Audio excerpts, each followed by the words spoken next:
दोस्तों, सबसे पहले धन्यवाद नवीन पटनायक जी को, जिन्होंने बहुत ही ऐतिहासिक फ़ैसला लिया है उड़ीसा में कोरोना वायरस से लड़ने के लिए। उन्होंने जो फ़ैसला लिया है, इसके अलावा और उनकी क्या तैयारी है कोरोना वायरस से अपने राज्य में लोगों को बचाने के लिए, इस वीडियो में हम देखेंगे। लेकिन उससे पहले थोड़ा-सा हम इस उड़ीसा राज्य को समझ लें कि वो एक्चुअल में है क्या।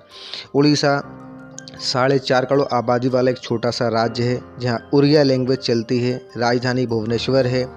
वहाँ जो फर्स्ट केस आया था वो आया था 17 मार्च 2020 को, और 20 अप्रैल तक जो टोटल केस थे वो थे 68। इसके अलावा जो राज्य में टेस्ट हो चुके थे वो थे 11,000 टेस्ट, जिसमें से 43 लोग रिकवर हुए हैं और 1 लोगों की जान गई है। तो आपने देखा कि उड़ीसा में कोरोना से लड़ने के लिए उस सरकार ने बहुत हद तक सफलता पाई है। अब आगे उस ऐतिहासिक फैसले को देख लेते हैं जो नवीन पटनायक सरकार ने लिया है। फैसला ये है कि सरपंचों को, जो कि गांव में सरपंच होते हैं, उनको ज़िला अधिकारी के बराबर कुछ अधिकार दे दिए गए हैं। ये फैसला बहुत ही ऐतिहासिक फैसला है, जो किसी भी राज्य के मुख्यमंत्री द्वारा देश में शायद पहला ही फैसला होगा। इस फैसले को लेने का उनका कारण ये है कि वो चाहते हैं, चूँकि सरपंच के अंडर में बहुत सारे गांव आते हैं, तो उसको बहुत सारी अथॉरिटी की ज़रूरत होती है। इसलिए उन्होंने ये फ़ैसला लिया है कि ज़िला अधिकारी के बहुत सारे जो पावर्स होते हैं उसका इस्तेमाल सरपंच कर सकता है। वो जो है लोगों के लिए इमरजेंसी में पासेस को इशू कर सकता है। इसके अलावा जो लोग वहाँ पे कोरोना से पीड़ित हैं, उनके लिए जो है क्वारंटाइन की व्यवस्था कर सकता है, आइसोलेशन की व्यवस्था कर सकता है, और भी काफ़ी सारे निर्णय वो ले सकता है, जिससे लोकल स्तर पे ही उस बीमार आदमी को ठीक किया जा सके और कोरोना को फैलने से रोका जा सके। शहर से गांव में आ रहे लोगों का सरपंच ही रजिस्ट्रेशन करवाएगा, वही उनके खाने पीने की व्यवस्था भी करेगा और वही उनके रहने की व्यवस्था भी करेगा। तो इससे समय रहते निर्णय लिए जा सकेंगे और कोरोना का मरीज़ कम बढ़ेंगे। अब बात करते हैं स्वास्थ्य कर्मी की। अगर कोई स्वास्थ्य कर्मी, चाहे वो प्राइवेट हो या सरकारी, अगर वो किसी का इलाज कर रहा है और इलाज करते दौरान उसकी जान चली जाती है, तो उसके परिवार के लिए 50 लाख रुपए का मुआवजा का ऐलान किया गया है। साथ में परिवार को रिटायरमेंट तक पूरा वेतन दिया जाएगा। इसके अलावा इलाज के दौरान शहीद हुए स्वास्थ्य कर्मी के लिए शहीद का दर्जा राजकीय सम्मान के साथ दिया जाएगा। मतलब जैसे जब कोई आर्मी का जवान हमारा बॉर्डर पर शहीद हो जाता है, तो उसका राजकीय सम्मान के साथ उसका अंतिम संस्कार किया जाता है, वैसे ही स्वास्थ्य कर्मी का भी राजकीय सम्मान के साथ अंतिम संस्कार किया जाएगा और उसको शहीद का दर्जा दिया जाएगा। इसके अलावा अगर कोई व्यक्ति स्वास्थ्य कर्मी, चाहे वो प्राइवेट हो या सरकारी, अगर उसके ऊपर हमला करता है, तो हमला करने वाले को दंड दिया जाएगा और उस पर आपराधिक मामले को रजिस्टर्ड किया जाएगा। तो ऐसा करने से सुरक्षाकर्मी भी स्वतंत्र हो जाएंगे, उनको भी सिक्योर लगेगा कि उनके सारी सिक्योरिटी है, परिवार की सिक्योरिटी है, उनको कोई जान का खतरा भी नहीं है, तो वो और अच्छे से काम कर पाएंगे। इन सब कदमों की वजह से जो उड़ीसा सरकार ने लिए हैं, वर्ल्ड इकोनॉमिक फोरम ने भी उड़ीसा सरकार की तारीफ़ की है और उनको लगता है कि उड़ीसा सरकार समय रहते अपने नागरिकों को कोरोना से बचा पाएगी और अपनी आर्थिक स्थिति को भी मजबूत कर पाएगी और सुरक्षा कर्मियों को भी महफूज कर पाएगी। इसके अलावा जो उड़ीसा सरकार ने एक कदम और उठाया है, वो है ये कि सोशल मीडिया के ज़रिए जागरूकता के संदेश बहुत हद तक पहुंचाने में कामयाब रही है।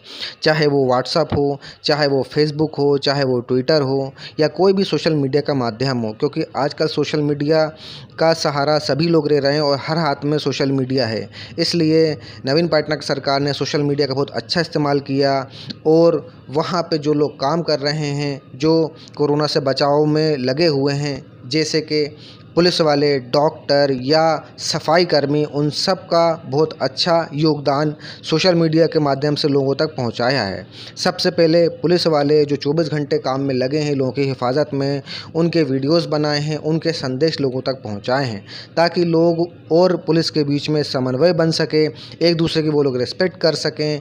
इसके अलावा पुलिस की बात जनता मान सके और पुलिस का काम भी आसान रहे। इसलिए सोशल मीडिया में पुलिस के द्वारा बहुत सारे वीडियो डाले गए, लोगों से अपीलें की गई, लोगों को समझाया गया, तो उनका काम बहुत हद तक आसान हो गया। और मास्क भी पहना गया, जिससे लोगों तक ये संदेश गया कि पुलिस भी उन सारे नियमों को फॉलो कर रही है जो वो आपसे कहना चाह रही है। इसके अलावा सुदर्शन पटनायक, जो वहाँ के बहुत बड़े आर्टिस्ट हैं उड़ीसा के, उनकी भी मदद ली गई। वो रेत के ऊपर बहुत अच्छे अच्छे डिज़ाइन बनाते हैं, तो उन्होंने उस डिज़ाइन पे भी कोरोना वायरस से कैसे बचें, ये सब उन्होंने अपने रेत के डिज़ाइन पे उल्लेख किया है। तो उसका भी बहुत अच्छा प्रमोशन सोशल मीडिया के माध्यम से किया गया। इसके अलावा जो सफाई कर्मी हैं, उनको भी सोशल मीडिया में बहुत प्रमोट किया गया। लोगों को बताया गया कि सोशल मीडिया में जो सफाई कर्मी वो किस तरीके से काम कर रहे हैं, उनको कितनी मुश्किलें आ रही हैं। उन लोगों ने भी अपनी वीडियो बना बना के जो है सोशल मीडिया पे खूब डाले और सरकार ने उसको भी खूब प्रमोट किया। तो लोगों ने समझा कि सफाई कर्मी की मजबूरी कितनी बड़ी है, उसकी ज़िम्मेदारी कितनी बड़ी है, इसलिए लोग खुद से उन सफाई कर्मियों को रिस्पेक्ट करने लगे। इसके अलावा उनके द्वारा दी गई जानकारी या उनके द्वारा जो अपील की गई है उसको लोग मानने लगे और सफाई कर्मियों का साथ देने लगे, गंदगी को कम करने लगे, सफाई और स्वच्छता का विशेष ध्यान रखा। इसके अलावा एक और जो की गई वो स्कीम थी बच्चों के लिए, जिसका नाम था मेरी प्रतिभा। जी हाँ, क्योंकि अब लॉकडाउन में बहुत सारे बच्चे या सब लोग तो घर में बंद हो गए, तो वो बोर ना हो इसके लिए सरकार ने एक स्कीम चलाई जिसका नाम था मेरी प्रतिभा। इसमें बच्चे को तरह तरह की पेंटिंग्स बनाना थी, स्केचेस बनाना थे, डिज़ाइनिंग बनाना थी, और उसमें जो बच्चे अच्छे से डिज़ाइन बनाते, स्केच बनाते, पेंटिंग बनाते या कोई भी कलर का डिज़ाइन बनाते और अगर वो फर्स्ट आते तो उनको सरकार की तरफ से सोशल मीडिया में कोरोना के कैंपेन के लिए प्रमोट किया जाता। तो इससे राज्य के अंदर जो बच्चे हैं उनके माँ बाप को भी फ़िक्र हुई, उनको लगा कि हमारे बच्चे का सही प्रतिभा निखारने का समय मिला, क्योंकि बच्चे घर पे हैं। सारे बच्चे पेंटिंग तरह तरह के डिज़ाइन बनाने लगे।